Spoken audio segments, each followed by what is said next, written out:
Hello, it's time for another Gita video, and today we're looking at chapter 7,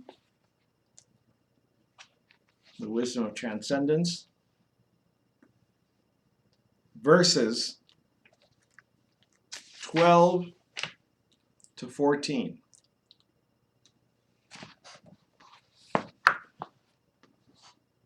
You'll remember in the previous video on this series, Krishna is talking about all of these characteristics that are found within the body of creation, the divine. So he was saying he's the flavor in water, the light in the sun and the moon, the sound Om in all the mantras, all of these different qualities. So now on to verse 12. And all the elements of being, sattvas, rajas, and tamas, truth, passion, heaviness, all of them come from me. Do not try to know me in their light. You must instead understand them in my light.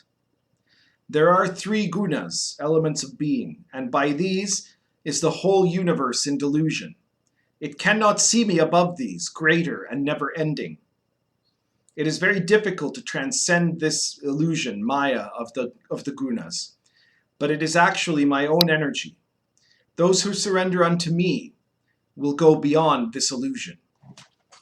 So in these verses, Krishna starts to talk about the 3 gunas, which are a very important concept in kind of mystical Hinduism and Hindu occultism and in Tantrism and in all kinds of other areas. And because Indian civilization flowed in a level of influence into Western Europe and European civilization, this is probably a direct ancestor. This concept of the 3 gunas is a direct ancestor of the concepts that you later see emerging in the Middle East and in Europe in alchemy of the 3 alchemical elements, because they're very similar to each other, right? You have tamas, which means the heavy, the base material, rajas, the fiery, the passionate material, and sattvas, which is the pure material, truth.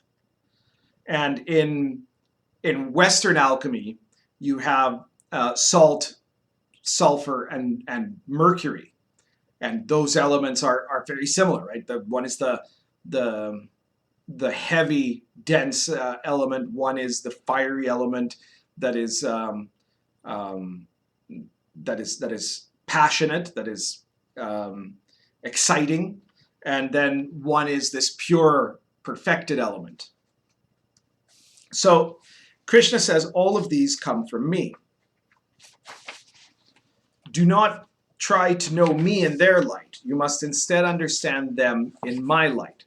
So this is very interesting because here again, Krishna is going against the conventional views of his time. In Krishna's own time, there was this perspective of these 3 qualities, these gunas, right? Truth, passion, heaviness. And would-be mystics of the time, they had this idea that by perfection, by purifying themselves, they could get rid of these inferior qualities. That the goal was to go from the lowest of these, from heaviness up to truth, and that was the highest state, right? So you would go from tamas to rajas and then to sattvas, and even even to this day in a lot of Hinduism, there's this perception of these 3 gunas as meaning, well, everything that is tamas is sort of taboo, right? It's things that are bad. It's things that are gross and unhealthy. And then everything that is rajas is stuff that is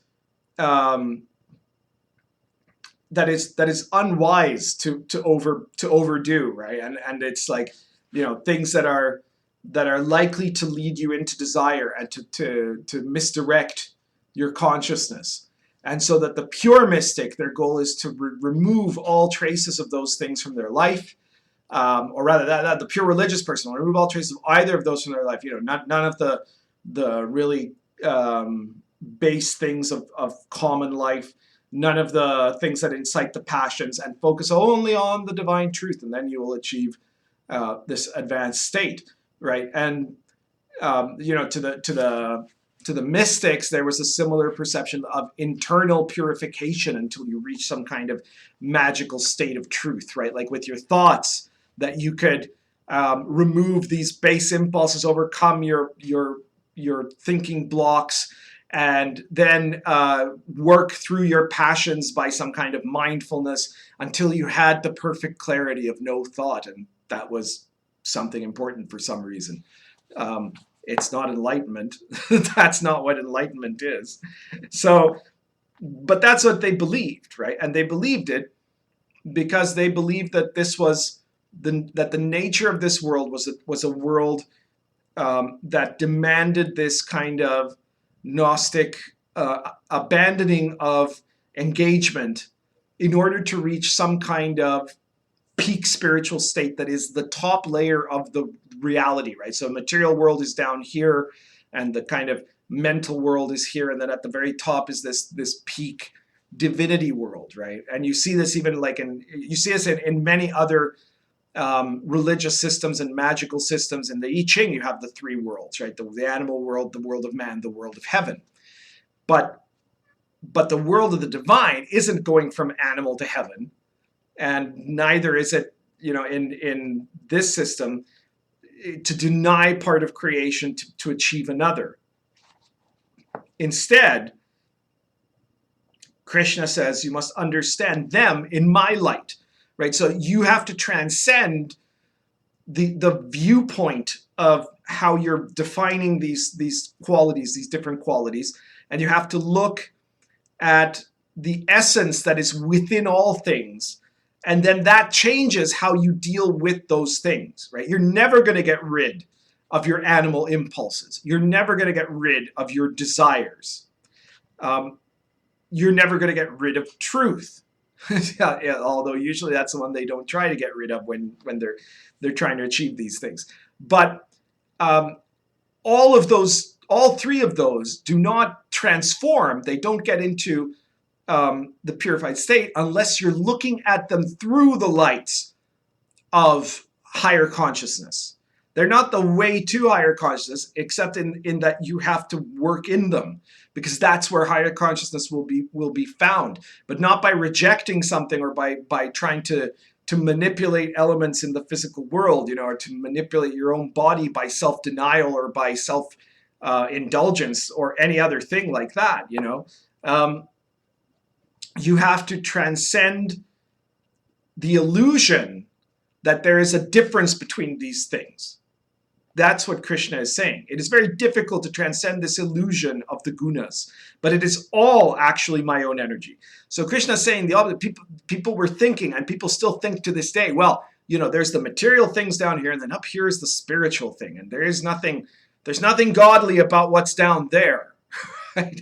But the fact is that you might say, okay, this is nicer to me, or maybe this is better. You could figure out some objective measurement to say that there are certain things that are more preferable or more socially beneficial or more personally beneficial than others, and make choices based on that. But if you think that certain things contain the divine consciousness and others don't, you're wrong, bucko, because they're in everything, right? In all things. And the only way to get to that state of enlightenment is when you can see that there is no separation between any one thing and any other thing. The divine exists in all of the alchemical states. The key to wisdom is not found in trying to overcome the lesser states, but to balance and understand them in a harmonious divine context. Those who surrender will go beyond the illusion. That's everything for today. If you like this video, please share it and hit the like button. And if you, in case you're new here, feel free to subscribe. Check out this playlist. If this is the first Gita video you're looking at, there's a whole playlist of Gita videos that are available.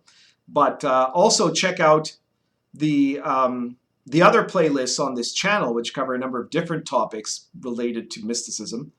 and look especially at the Yifa Society. If you're looking for a system of spiritual training and discipline for your own self-transformation, then check out the Yifa Society videos, and if those seem appealing to you, and the things being taught in there seem appealing to you, then get in touch about getting a sign up for the Yifa Society.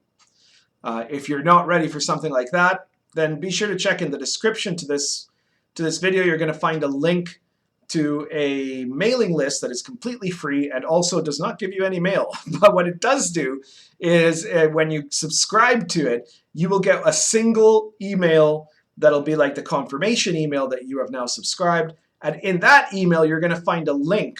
And that link is to my other book, The Path and the Power, which is a translation and commentary on the Tao Te Ching.